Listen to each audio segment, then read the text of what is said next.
صلی اللہ علی حبیبہ محمد و آلہ وبارک وسلم۔ قال اللہ تبارک و تعالی فی القرآن المجید والفرقان الحمید۔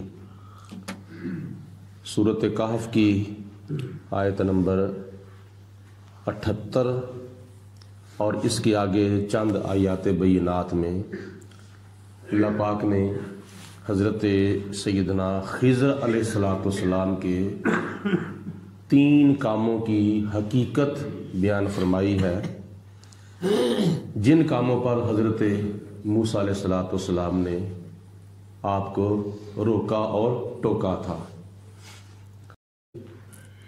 قال ھذا فراق بینی و بینک، اے موسیٰ علیہ السلام اب میرے اور آپ کی جدائی کا وقت آ گیا ہے۔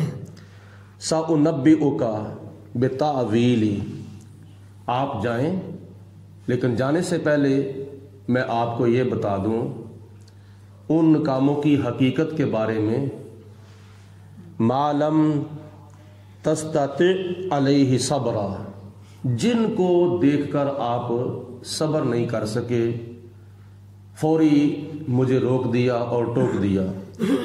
اب ان کاموں کی حقیقت سن لیں۔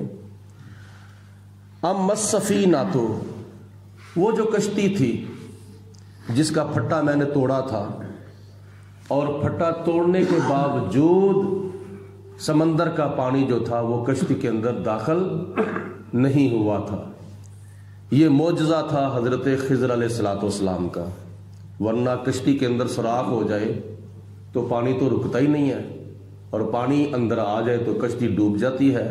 نہ پانی اندر داخل ہوا، نہ کشتی ڈوبی، نہ سوار ڈوبے، تو یہ تھا معجزہ آپ کا۔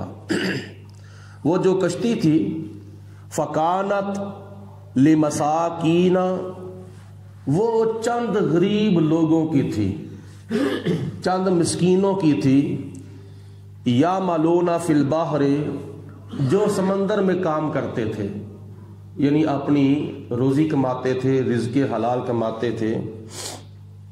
فَأَرَدْتُ أَنْ أَعِيبَهَا، تو میں نے چاہا کہ میں اس کشتی کو داغ لگا دوں۔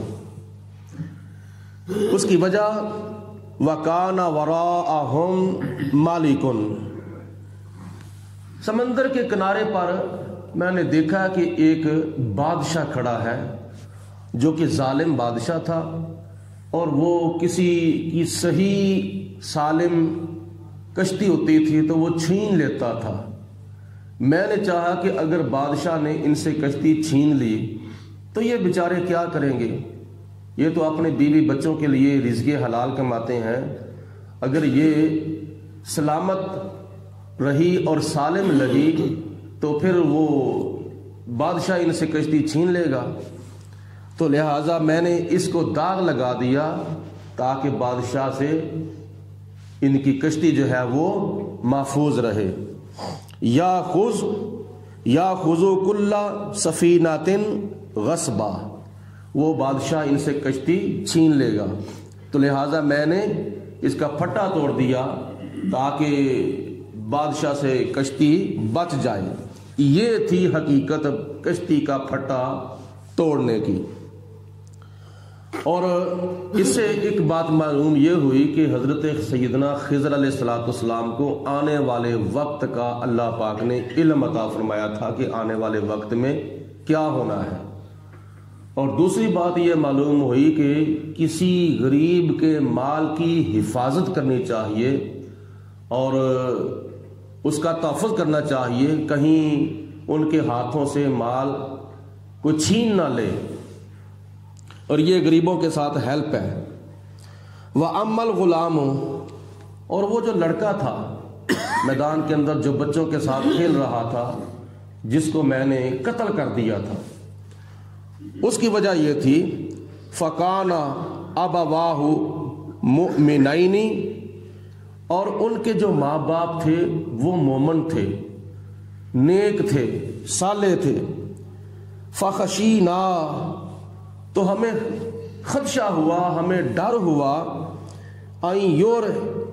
ہکاہما طغیانا و کفرا، کہ اس بچے کی محبت کی وجہ سے کہیں اس کے ماں باپ بھی کافر نہ ہو جائیں، سرکش نہ ہو جائیں۔ یہ کیونکہ بچے کے ساتھ اس کے ماں باپ محبت کرتے تھے، تو بچہ جو تھا کافر تھا، اس نے بڑے ہو کر کفر کرنا تھا، تو اس بچے کی محبت سے اس کے والدین نے بھی کافر ہو جانا تھا، تو اس لیے میں نے بچے کو قتل کر دیا۔ فَأَرَدْنَا أَن يُبْدِلَهُمَا، تو ہم نے ارادہ کیا کہ ربهما خیرا منہ زکاۃ وأقرب رحما، تو ہم نے ارادہ کیا کہ ان کا رب ان کو اس بچے سے بہتر بچہ عطا فرمائے گا، جو پاکیزہ بھی ہوگا اور رحم دل بھی ہوگا۔ کون کہہ رہے ہیں؟ حضرت خضر علیہ الصلوۃ والسلام کیا کہہ رہے ہیں کہ ہم نے ارادہ کیا، فَأَرَدْنَا، ہم نے ارادہ کیا، کیا ارادہ کیا، أَن يُبْدِلَهُمَا رَبُّهُمَا خَيْرًا مِّنْهُ، کہ اللہ تعالیٰ ان والدین کو اس بچے سے بہتر بچہ عطا فرمائے۔ ارادہ کون کر رہا ہے؟ حضرت خضر علیہ الصلوۃ والسلام۔ یعنی بندہ ارادہ کرے تو اللہ پاک اولاد بھی لوگوں کو عطا فرما دیتا ہے۔ اور پھر کس کا ارادہ کیا تھا؟ اس بچے سے بہتر کا ارادہ کیا تھا، ایک۔ نمبر 2 زکاتن، جو پاکیزہ بچہ تھا۔ 3 وَأَقْرَبَ رُحْمًا، جو رحم دل ہو، یعنی اس سے بہتر بھی ہو، پاکیزہ بھی ہو اور رحم دل بھی ہو، وہ بچہ ہم نے ارادہ کیا کہ اللہ پاک ان کو عطا فرمائے گا۔ اس سے معلوم ہوا کہ اللہ پاک اپنے نیک بندوں کے دل کے ارادے بھی پورے فرما دیتا ہے۔ تیسرے نمبر پر وَأَمَّا الْجِدَارُ، وہ جو دیوار تھی جو گرنے کے قریب تھی، تو میں نے اس کو اشارے کے ساتھ سیدھا کر دیا، ٹھیک کر دیا۔ تو اس کی حقیقت یہ تھی، فَكَانَ لِغُلَامَيْنِ يَتِيمَيْنِ فِي الْمَدِينَةِ، شہر کے اندر 2 یتیم بچے تھے، 2 یتیم بچے تھے۔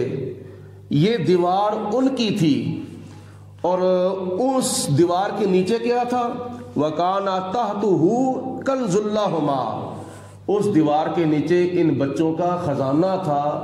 یہ یتیم بچے، ان کے والدین فوت ہو چکے تھے، تو ان کے والدین نے خزانہ اس دیوار کے نیچے دفن کیا تھا، تو اگر یہ دیوار گر جاتی تو وہ خزانہ ننگا ہو جانا تھا، تو لوگوں نے چھین کر لوٹ کر لے جانا تھا، تو یہ بچے بیچارے یتیم بڑے ہو کر کیا کرتے؟ لوگوں کے محتاج ہو جاتے۔ تو لہٰذا میں نے دیوار کو بے لوث اور بغیر معاوضے کے، بغیر مزدوری کے اس کو سیدھا کر دیا، تاکہ ان بچوں کا جو خزانہ ان کے والدین نے اس دیوار کے نیچے دفن کیا ہے وہ خزانہ محفوظ ہو جائے۔ اور پھر یہ جب بچے بڑے ہو جائیں گے تو ہم نے ارادہ کیا کہ ہم ان کو بتا دیں گے کہ تمہارے والدین نے تمہاری اس دیوار کے نیچے خزانہ دفن کیا ہے، اس کو نکال کے استعمال کر لیں۔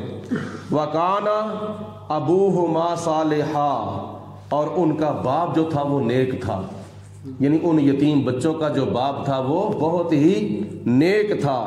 فَأَرَادَ رَبُّكَ، تو آپ کے رب نے ارادہ کیا، أَن يَبْلُغَا أَشُدَّهُمَا، کہ جب یہ بچے بڑے ہو جائیں، جوانی کو پہنچ جائیں،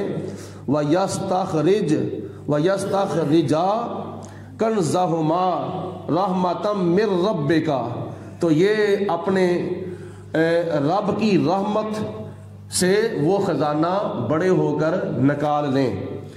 وَمَا فَعَلْتُهُ عَنْ أَمْرِي، یہ جو میں نے 3 کام کیے ہیں نا، یہ میں نے اپنی مرضی سے نہیں کیے، اس کے اندر ان 3 کاموں کے اندر میری مرضی نہیں تھی۔ وَمَا فَعَلْتُهُ، یہ میں نے جو کچھ بھی کیا ہے، عن امری، اپنی مرضی سے نہیں کیا۔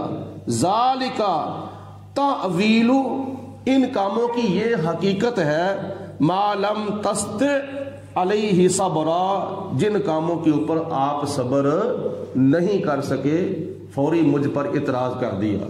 تو جناب موسیٰ علیہ السلام نے ان کاموں کی حقیقت سنی تو پھر پتہ چلا کہ اللہ تعالیٰ کے جو بندے ہوتے ہیں، جو صاحب طریقت ہوتے ہیں، وہ کام کوئی بھی ناجائز نہیں کرتے، اور ان کاموں کا ظاہر کچھ اور ہوتا ہے، باطن کچھ اور ہوتا ہے۔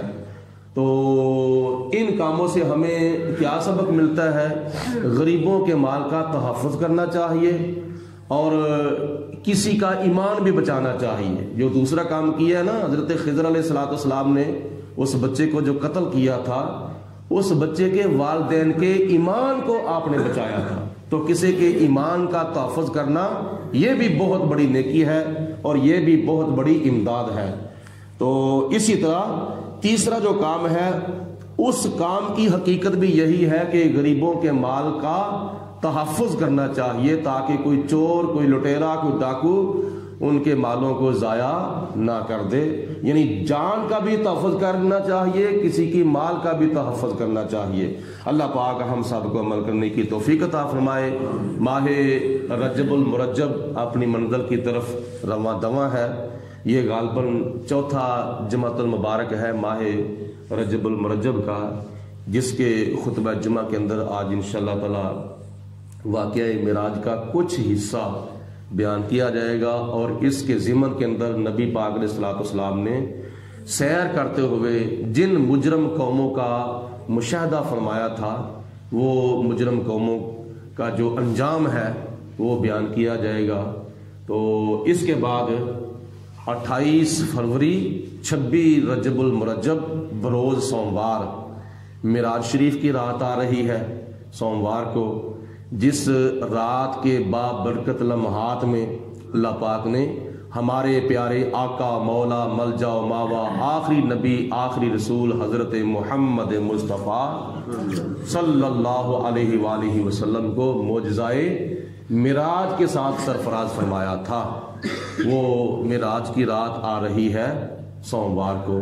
تو سوموار کو بھی انشاءاللہ تعالیٰ عشاء کی نماز کے بعد محفل معراج ہوگی، جس کے اندر حضور علیہ الصلوۃ والسلام کے معراج کا کچھ حصہ بیان ہوگا۔ اللہ پاک ہم سب کو نبی کریم علیہ الصلوۃ والسلام کی تعلیمات پر عمل کرنے کی توفیق عطا فرمائے، اور خطبہ جمعہ کے موقع پر یا آگے پیچھے کسی محفل میں زیادہ سے زیادہ وقت مسجد کے اندر گزارنے کی توفیق عطا فرمائے۔ وآخر دعوانا ان الحمدللہ رب العالمین۔ الصلاۃ والسلام علیک یا سیدی یا رسول اللہ وعلی آلک وصحبک یا سیدی یا حبیب اللہ۔ الصلاۃ والسلام علیک یا رب العالمین وعلی آلک وصحبک یا خاتم النبیین۔ اللہم صلی علی سیدنا و مولانا محمد معدن الجود والکرم وآلہ وصحبہ وبارک وسلم۔ ربنا ظلمنا انفسنا وإن لم تغفر لنا وترحمنا لنکونن من الخاسرین۔ یا اللہ پاک ہم تیرے گناہ گار بندے، تیرے پیارے محبوب حضور نبی کریم علیہ الصلوۃ والسلام کے گناہ گار امتی تیری بارگاہ میں حاضر ہیں۔ یا اللہ پاک اپنے فضل و کرم سے ہمارے صغیرہ و کبیرہ گناہ معاف فرما۔ ادا کی ہوئی نماز فجر کو اور نماز فجر کے بعد درس قرآن کی نشست کے اندر جو قرآن کی تعلیمات کا سبق دیا گیا ہے، یا اللہ پاک ہمیں یاد رکھنے کی اور اس سبق پر عمل کرنے کی، اور یہ قرآن پاک کی تعلیمات کی باتیں دوسرے مسلمان بہن بھائیوں تک بھی پہنچانے کی توفیق عطا فرما۔ ہمیں مرتے دام کلمہ پڑھنا نصیب فرما، زندگی اسلام کی عطا فرما، موت ایمان کی عطا فرما۔ سب کے کاروبار میں، مال جان میں برکتیں، رزق حلال میں وسعتیں عطا فرما۔ بیماروں کو شفائے کاملہ، صحت عاجلہ عطا فرما۔ مقروضوں کو قرضے سے خلاصی عطا فرما۔ ظالموں کے ظلم سے مظلوموں کو چھٹکارا عطا فرما۔ الہ العالمین ہم سب کو اپنے دین، ایمان، مسلک و مذہب پر استقامت نصیب فرما۔ صلی اللہ علی حبیبہ محمد و آلہ و صحابہ اجمعین برحمتک یا رحمت۔